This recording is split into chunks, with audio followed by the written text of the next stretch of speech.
49-year-old suspect has been arrested in connection with the fatal shooting of 4 women in Kraaifontein in Cape Town.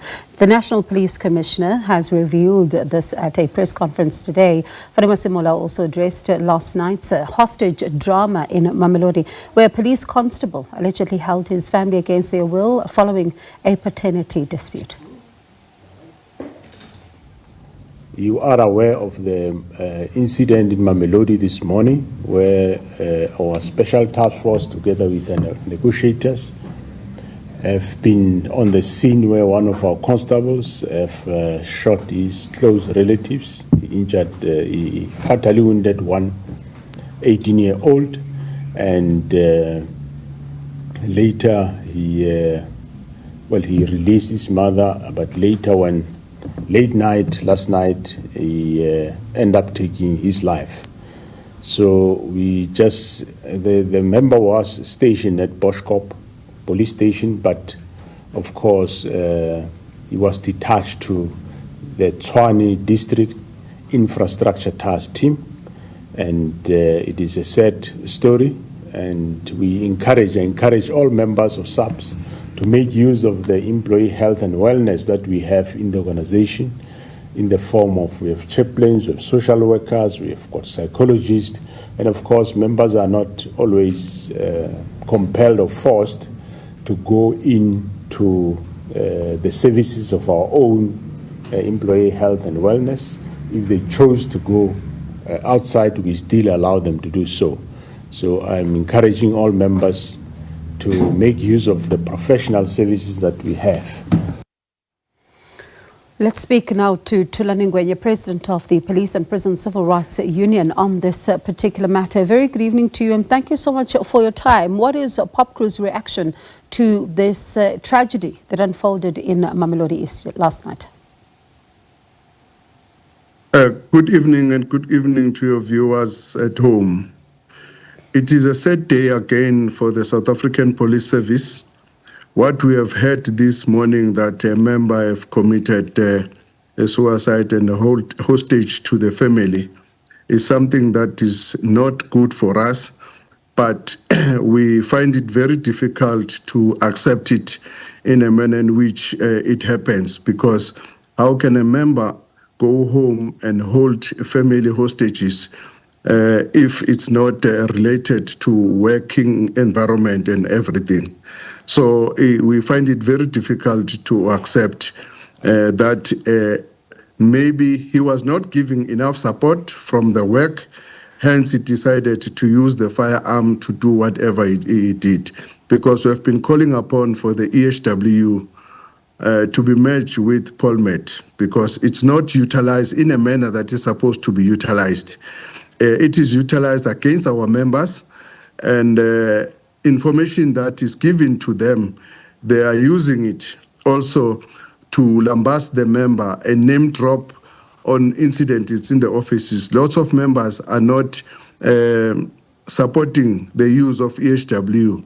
So we are calling again for SAPS to sit down around the table with us, not alone, with us, so that we raise these issues with them. We've been telling them long time that the EHW is not assisting members in the police. So two things emanate from what you've just said, right? The police commissioner, the National Police Commissioner, saying yesterday, including this afternoon as well, that the particular process of the employee health and wellness is a confidential one, but you say it's not.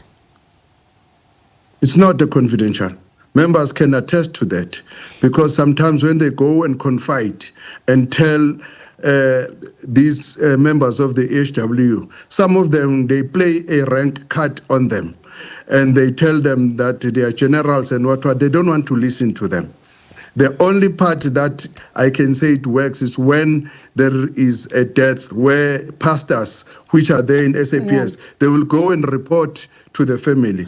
But the ESW in its current form is not effective, it's not using what it's supposed to do correctly. I want to stay with something that you just said because it has come up before, the issue of ranks. For example, that you will have a general who does not want to go and consult with an employee health and wellness employee because they regard them as of lower rank and do not want to speak about that. Is that what you mean when you're speaking about the issue of ranks in this process?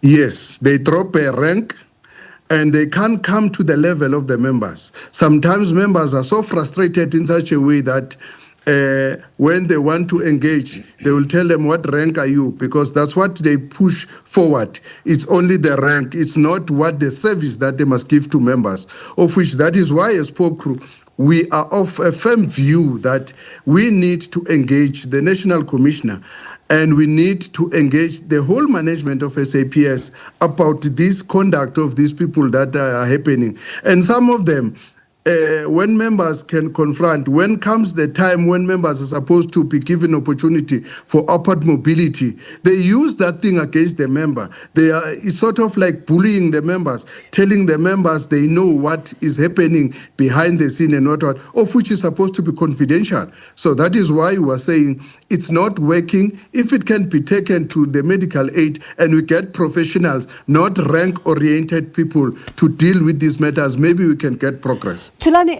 what's stopping your members from doing that right now? Because the National Police Commissioner says that no one is stopped if they want to utilize private services as opposed to those that are being offered by the SAPS. So it sounds like to me you are saying that there might be a disconnect between what he says and what is taking place. Look, police are not earning a lot of money that they can use private services. This is a services that a department says in terms of the contract, we are going to have EHW people that are going to help you. In terms of your contract, we are going to have this service that you're going to get it for free. Then why should members now be forced to use private people when you've got people who are earning a lot of money but not delivering what they're supposed to deliver as per their contract of employment, whereas the only thing that they are running for is them to bully on the rank issue and make sure that they don't take the matter into confidence. I can raise an event in LCRC that has happened in Witbank. I can tell you, a person come and result a matter telling the commander, ESW report have been given, but nothing is happening. And that ESW report that is presented is not taken into consideration. So top management of SAPS, even they themselves, they don't regard the ESW to be the people that will advise them. So it's a rank issue. Thulani, as a final question then, because if the officers are not getting the support that they require, listening to what you are saying as well, this poses all kinds of dangers when it comes to just their lives as well as the work that they're involved in. Work of the police is strenuous. You need debriefing.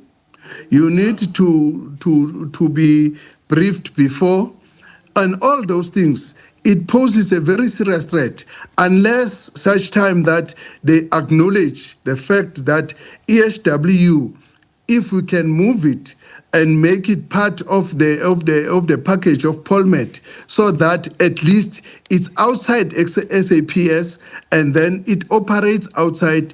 It does not have a rank. It's just a people who are professionals, because those people who are employed, they are professionals, but they are not taken as professionals, because if their rank is even junior to the one who is heading them, it's a problem. He can't take them. These affects, I'm not thumbsucking these things that are happening. Members, it's just that they're afraid to talk about, because now they'll be victimized and do all those things. But they do come to us and tell us that ESW even disclose, wanting to know what type of disease do you have, what is it that it's appalling. It's a very, very dangerous situation. Yeah. National Commissioner can play it as if everything is well. Everything is not well, in particular when it comes to EHW. All right. Thank you so much for that. And we'll definitely reach out to the SAPS just to understand from their side what exactly is going on here. These are very serious issues, particularly when you are revealing, confidential information that puts the entire process at risk. So we'll reach out to the SAPS as well. Thulani Ngwenya, President of the Police and Prisons Civil Rights Union.